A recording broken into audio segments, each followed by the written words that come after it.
Le modèle ISLM, comprendre l'équilibre macroéconomique à court terme. Aujourd'hui, nous allons comprendre l'un des modèles les plus importants de la macroéconomie keynésienne. Il s'agit du modèle ISLM. Ce modèle permet d'analyser le fonctionnement global de l'économie à court terme, en mettant en relation le marché des biens et services et le marché de la monnaie. Il aide à répondre à une question essentielle. Comment se détermine simultanément le niveau de production et le taux d'intérêt dans une économie? Avant d'aller plus loin, nous vous invitons à mettre une pause à cette vidéo, à cliquer sur le pouce bleu, vous abonner et activer la cloche de notification pour ne rien rater de nos prochaines vidéos.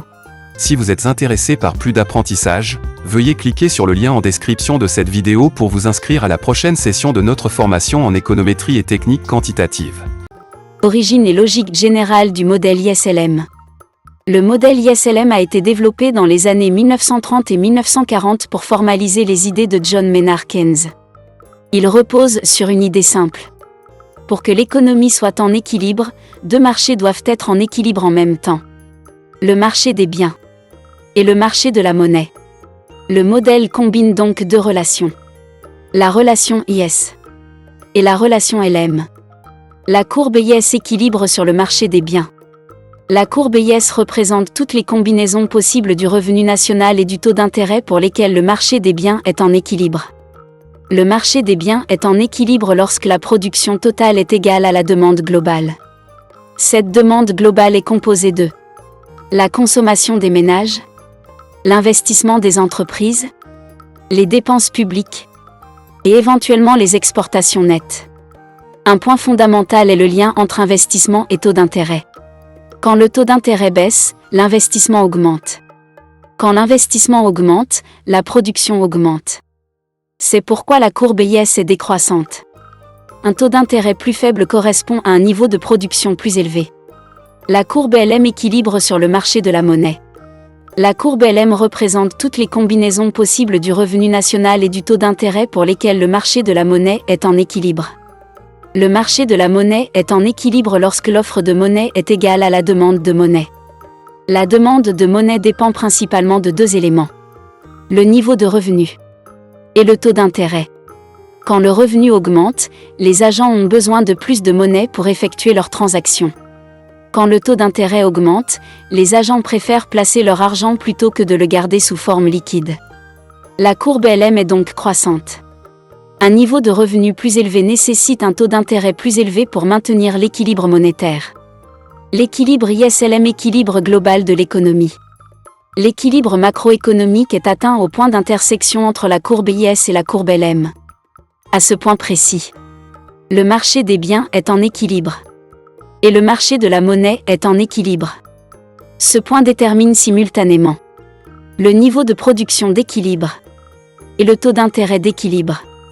Toute l'économie est donc coordonnée autour de ce point.